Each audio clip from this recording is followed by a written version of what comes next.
There was a time when Taylor Hayes believed she understood the boundaries between right and wrong, the fragile lines separating compassion from temptation. As a psychiatrist, she had built her life upon understanding the flaws of others while keeping her own emotions under lock and key. Yet as the years passed, those boundaries eroded, worn down by loneliness, regret, and the endless comparisons to the one woman she had sworn she would never become, Brooke Logan. The irony was cruel. For all the moral superiority she had projected, Taylor was now staring into a mirror that reflected not her former self, but the very reflection of her greatest rival. Her heart, for once in her carefully constructed life, had rebelled against reason. And it had chosen Deacon Sharp. Deacon was everything she had always warned her patients to avoid: impulsive, complicated, haunted by past mistakes that seemed to follow him like shadows at noon. But there was something about him, his raw honesty, his defiant charm, that pierced through the layers of Taylor's restraint. It wasn't his words that drew her in, it was the quietness in his gaze, the faint tremor of a man who had fallen too many times and yet still managed to stand. Against her better judgment, Taylor found herself drawn into the gravity of his presence, a kind of dangerous calm that made her forget who she was supposed to be. But falling for Deacon meant betraying everything she had once stood for.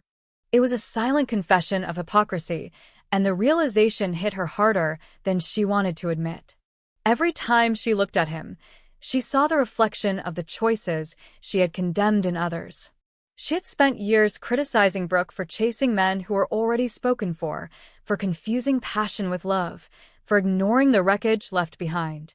Yet now, standing in the dim light of Il Giardino, the restaurant Deacon had turned into a modest success story, Taylor could feel herself walking that same path. It wasn't the wine that made her dizzy, it was the weight of irony pressing against her conscience. Deacon, for his part, knew exactly what kind of storm he was inviting. He wasn't naive. He understood the gossip, the judgment, the whispers that followed him everywhere. To Ridge Forrester, he would always be a man from the wrong side of redemption. To Brooke, he was a reminder of mistakes wrapped in charm. And to Sheila Carter, he was an unfinished project, a weakness she still intended to exploit. But Taylor was different. When she looked at him, she didn't see the ex-convict, the opportunist, or the man who had once wrecked families. She saw the broken pieces he no longer tried to hide, and that frightened him more than her rejection ever could. Their connection began innocently enough, a conversation about forgiveness, about how difficult it was to escape the gravity of one's past. But every conversation lingered too long, every glance carried more meaning than it should have. Soon, the boundary between empathy and desire blurred.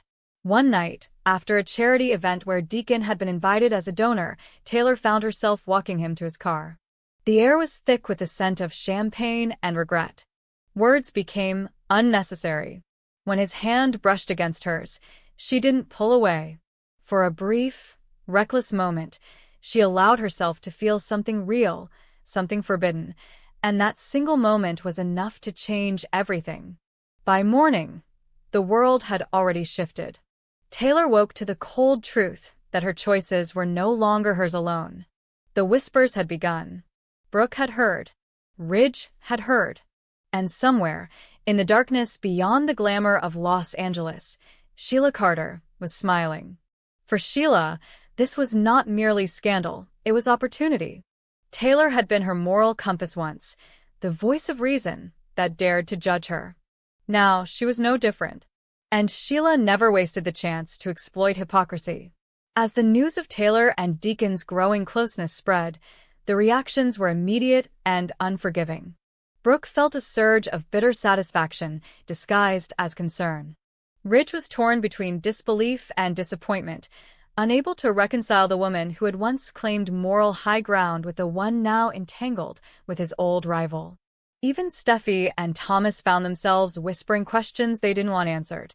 Was their mother truly in love, or just lost again in her need to prove she could feel something deeper than pride? Taylor tried to defend herself, insisting that her connection with Deacon was not about rebellion but redemption.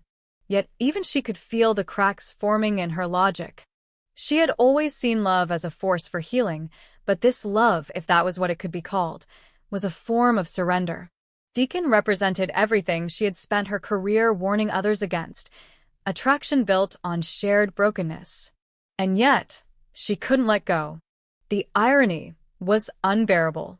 She was supposed to be the healer, but she was the one bleeding. Deacon, meanwhile, was caught in a web of guilt that only deepened with each passing day. He knew he wasn't good for her. He knew that by letting her into his life, he was pulling her into a war she didn't deserve. Sheila still called him occasionally, soft, coaxing, venomous words meant to remind him of his place in her world. She had not forgiven his betrayal, and she would not forgive Taylor for taking what she believed was hers. Sheila began watching from a distance, waiting for the perfect moment to strike. She had survived prisons, fires, and death itself. She was not about to let Taylor Hayes walk away unscathed.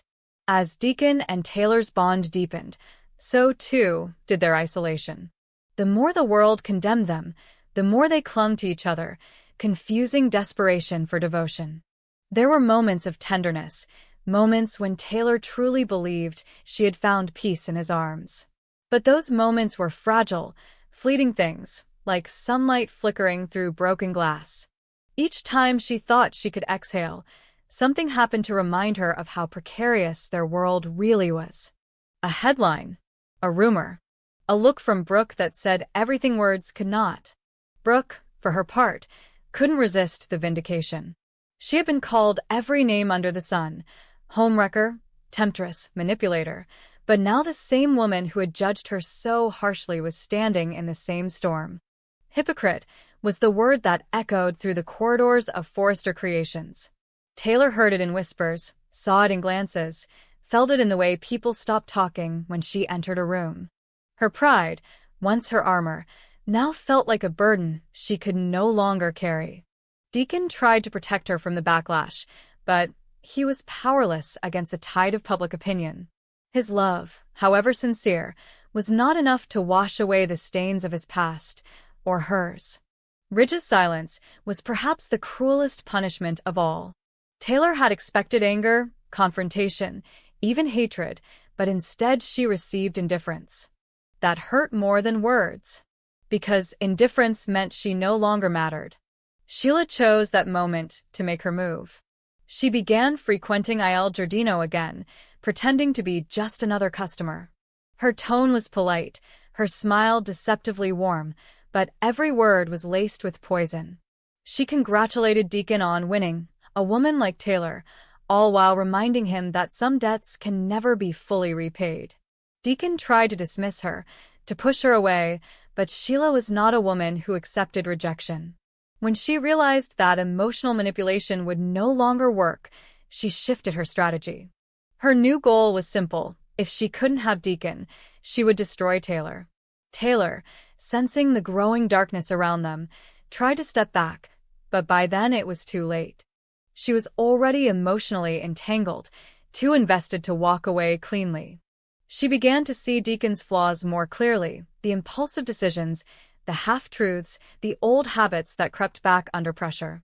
Yet every time she tried to leave, he would look at her with that mixture of sorrow and longing, and she would stay. It was not love anymore, it was addiction. The relationship soon became a mirror reflecting the worst of both of them. Taylor's moral certainty crumbled under the weight of her desire to be loved without judgment. Deacon's self-respect wavered under the shadow of his own guilt. They argued often about Sheila, about Brooke, about Ridge, about everything and nothing. And each argument ended the same way, with silence that lasted too long, or with a reconciliation that felt more like defeat than forgiveness. Sheila's interference grew bolder. One night, Taylor found a letter slipped under her door, a note written in an elegant, almost mocking hand. "You thought you could fix him," it read. "But he was never broken. You were." The message was unsigned, but Taylor didn't need to guess. The handwriting was Sheila's. It was both a threat and a prophecy. For the first time in her life, Taylor felt fear not as a distant observer, but as a target. Her anxiety began to seep into her work. Patients noticed her distraction. Colleagues whispered about her instability. Even Steffi started asking questions that Taylor couldn't answer. The world she had spent decades building, her reputation, her integrity, her sense of purpose, was collapsing. And she couldn't tell whether it was Deacon who had brought it down or her own choices that had set the fire. Deacon, too, was unraveling. The constant pressure of trying to prove himself, to Taylor, to the Forresters, to the world, became unbearable. He began drinking again, just enough to numb the noise in his head. When Taylor found out, her heart broke, not because she hadn't expected it, but because it confirmed her deepest fear, that she had become the enabler, the rescuer, the woman she used to pity in others. She was Brooke in every way that mattered, and that realization was the final crack in her illusion of moral superiority. The final confrontation came one evening when Sheila showed up uninvited at Deacon's apartment. Taylor was there, waiting for him, hoping to talk about his relapse. The sight of Sheila in the doorway froze her in place. The tension between the two women was electric, charged with years of resentment and rivalry. Sheila, as always, was calm and deliberate. She spoke softly, but her words were knives. "You think you're better than me," she said. "You always have. But look at you now, fighting over a man like Deacon Sharp. Welcome to the club." For a moment, Taylor wanted to strike her, to shout, to defend herself, but she couldn't. Because deep down, she knew Sheila was right. They were different only in the ways they justified their sins. In that instant, Taylor saw herself not as the moral compass of Los Angeles, but as another lost soul searching for meaning in the wreckage of her choices. After that night, everything changed. Taylor withdrew from Deacon, from her family, from the world. She returned to her office, sitting for hours without speaking, staring at the framed certificates on her wall that no longer meant anything. Deacon tried to reach her, but his words fell flat. He had lost her the same way he had lost everything else in his life, slowly, inevitably, through the small betrayals of silence and exhaustion. In the months that followed, Taylor began to rebuild. She sought therapy not as a doctor, but as a patient. She admitted to herself that she had been living behind the illusion of virtue, that her judgments of Brooke had been a reflection of her own insecurities. She started writing again, recording her thoughts, trying to understand how a woman so devoted to healing others could have lost herself so completely in love. Deacon, on his part, stayed in Los Angeles, trying to keep Il Giardino afloat. He saw Taylor occasionally, at charity events, at chance meetings, but their connection had shifted from passion to quiet acknowledgement. They were no longer lovers, not even friends in the old sense. They were survivors of the same storm, bound by what they had destroyed. Brooke, watching from afar, felt both vindicated and saddened. For all their differences, both women had learned the same brutal lesson, that love, when built on pride, always ends in ruin. And Sheila? She disappeared again, as she always did, leaving behind whispers and unfinished threats. But her words lingered in Taylor's mind, haunting her like a curse. You thought you could fix him, but he was never broken. You were. Now, when Taylor looks in the mirror, she no longer sees Brooke, or even Sheila. She sees herself, stripped of illusion, painfully human, no longer the paragon of morality, but a woman who has finally learned that empathy means understanding even the parts of yourself you despise. It is an understanding that came at a cost measured not in reputation or